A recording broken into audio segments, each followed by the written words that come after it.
You don't know that? This guy will win. You don't know that? I can be 50% wrong and 50% correct.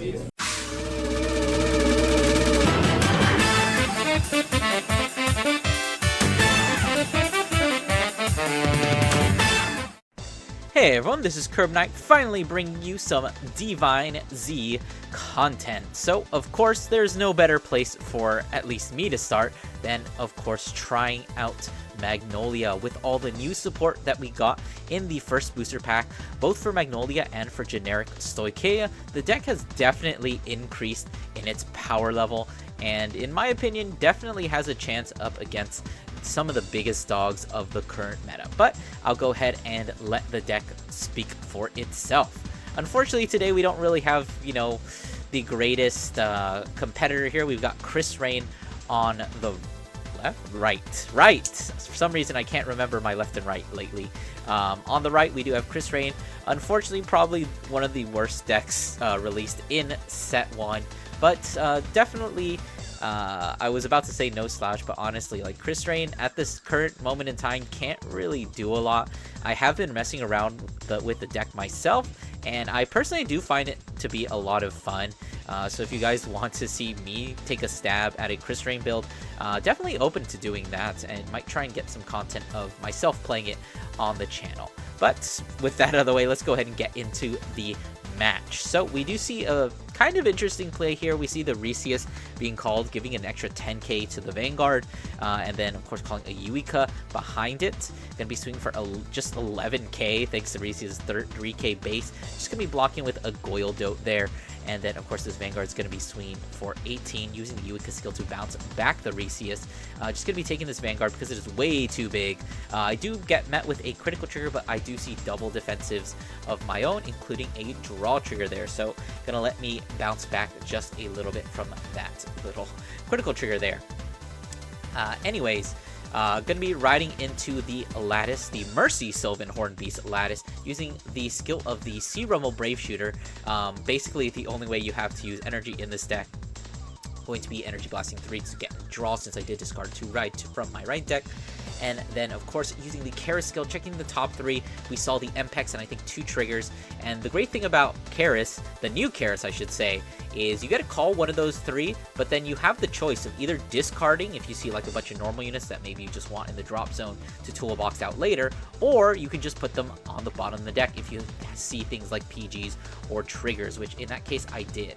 So going to be calling my new, one of these new cards, the Lion. His name is like Nana something. Going to be using its skill to Cannon Blast 1, Soul Blast 1, and you revive 1 card from the drop zone for every 2 grades of your Sylvan Horn Beast Vanguard. So since I am at grade 2, I'm going to just be able to revive 1, but that is going to allow me to get a lot of just extra pressure here, as I have this swing with Sea Rumble, and then of course my Vanguard swing, which unfortunately is going to be hitting into a defensive, so this 15k Nana is going to be going to waste. So another good thing about him is that he gets 5k for every 2 of your grades as well, so even on your grade 2 turns, he is already just a static 15k attacker. And I guess I can mention, I have seen a couple of lists of new Magnolia. They do try and still play Friendship Fairy in the Ride deck, which if you remember from my previous Magnolia deck build, I did definitely play around with that because it was kind of just a way to get free slots. But I'm slowly kind of moving away from Friendship Fairy. I'm starting to think it might not actually be super necessary to play in the deck, just because with all the new cards, Magnolia is kind of able to stabilize a decent amount. Even like having to wait for that turn 4 isn't always the worst, just like with a lot of the tools that you have access to, and the fact that once you do get to that grade 4, you're able to kind of just stabilize and like amass a huge number of cards in your hand, as hopefully we'll be able to see here. Anyways, Krysrain going to be riding into that grade 2, getting the Annis off the top, but unfortunately, Annis, like a lot of Krysrain cards, is limited to your Vanguard being on Krysrain, which you are not going to be on until you get to grade 3. So that Annis is just going to be a very just basic, pretty much a vanilla at this point. Using the Yuika to bounce it back to the hand. We did see the Aura being called here.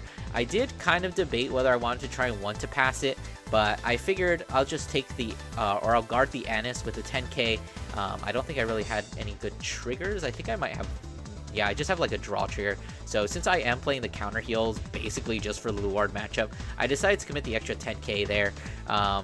It could be a little bit of a mistake because Krysrain is technically a deck that does get crit, but I was fairly confident in my ability to, you know, actually survive because I'm kind of taking Krysrain not very seriously. Anyways, we did just miss there another really good play that Magnolia has access to. By discarding the Stride Fodder Dragon to ride into grade 3, you do get to draw a card, and then you have access to Lattice's skill, which for another Soul Blast can add that Stride Fodder right back to your hand. So you can literally ride up to 3 and +1 for basically just 1 Soul Blast. Anyways, we do see the Goat going into the Soul. Thankfully, I did guard with it earlier, so my Vanguard is going to be at a nice 18. So I'm kind of looking to get that second Goat into the drop zone. But of course, I do have the Forbid All. I already have the Elder. I think I might actually have 2 Elders here. So I'm going to actually opt to go for double grade 3s here. Calling out my singular copy of Inlet as well as a copy of Stride Fodder Dragon. Just going to be deciding what I want to use Stride Fodder Dragon for. So I'm going to be Soul Blasting 1, and then unfortunately there isn't really a whole bunch of good things to add to my hand, so I'm just going to be adding Goyoto. A little bit of a misplay there, or incorrect play I should say. I was supposed to reveal the Elder in my hand as part of that cost, but you can see in the video I definitely have it in hand. I just totally forgot. It's just small things like that, but it's not really going to impact because it is technically a legal play. So I'm going to be swinging in at the Vanguard. I always have this little conundrum whether you should swing with 10k or 15k first. A lot of times it might not make a huge difference because neither one of them hits over defensive, but I don't know. It really depends on what you read your opponent has in their hand. Anyway, swing with the Vanguard. We see an over trigger being flipped here, giving 100 million to that MPEX. Honestly, I could have given it to any of the units there because any one of them can attack from the back row, but I like MPEX more, so I'm going to give it that. And then to top it off, I see a critical trigger off the top, deciding to give all effects to the Vanguard because the extra 10k is going to do MPEX no real good in all honesty. So that 5th damage is going to actually be a draw trigger, so Krysrain is going to be able to plus, but they are still going to have to deal with those 100 million attack here. Thankfully they did actually search out the Elementaria, so they are not going to die here necessarily, but the funny thing is they are going to have to pay the cost for that Elementaria, which is the one thing that I don't like about playing Magnolia is that people do get free Elementarias. It's kind of annoying, especially since you're not a Stride deck set. Like, just leave it for that. Even though technically that Elementaria was specifically created because like grade 4 decks were just dominating the meta at the time. God, how long has it been since that? Gosh, that was all the way back in set 4. Feels like such a long time ago. Anyways, Krysrain finally going to be riding into that Krysrain energy, charging the 3, going up to, I believe, a 9 at this point. And then we do still have the grade 2 skill to proc there. And as you can see, my hand is absolutely stacked. Checking the top card, it's going to be another copy of Krysrain, which in most cases is not like a terrible thing. You do get a call in front of the Yui cut, you can just bounce it back to your hand for a Persona Ride next turn. But when you're already at 5 damage and looking down an Elder turn next turn, things aren't really looking the greatest. Like maybe you would have preferred to have a little bit of a stronger attacker there, something that had a little bit more utility, maybe even an Anez, but you know, there's not a lot you can do in this situation. Anyways, I guess speaking about the Krysrain ride line, in my personal opinion, yeah, it is like a free +1, but it calls triggers, and I don't know, it just seems kind of bad.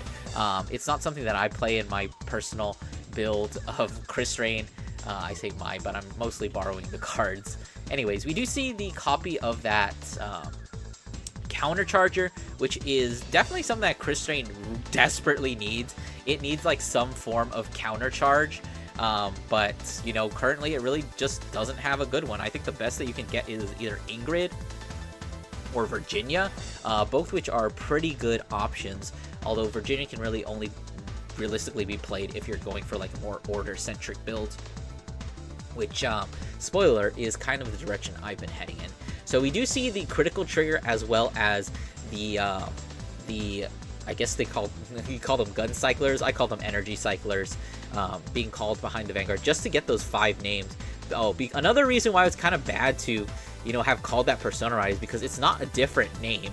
Like Krysrain counts units, but if you have a Persona Ride on board, you know, that's not a differently named unit, so what are you gonna do about it? But anyways, we do see the Krysrain's ability being proc there. I did remind my opponent to Energy Blast 7 before, because otherwise you would have Counter Blast 1, Energy Charge 1, and that's just, you know, a waste of energy. So kind of trying to get people to get acclimated to the new energy system. Also doing that myself. So we're going to start swinging. This first Krysrain is just going to be swinging for 26. Not really the greatest number. Honestly, at this point, the biggest thing that I have to think about is the most optimal way to use my guard, because I still have 3 energy. I think I still have a Brave Shooter in my hand, so I have to think, how can I guard, use that skill, cycle it out for another card like you see me doing here.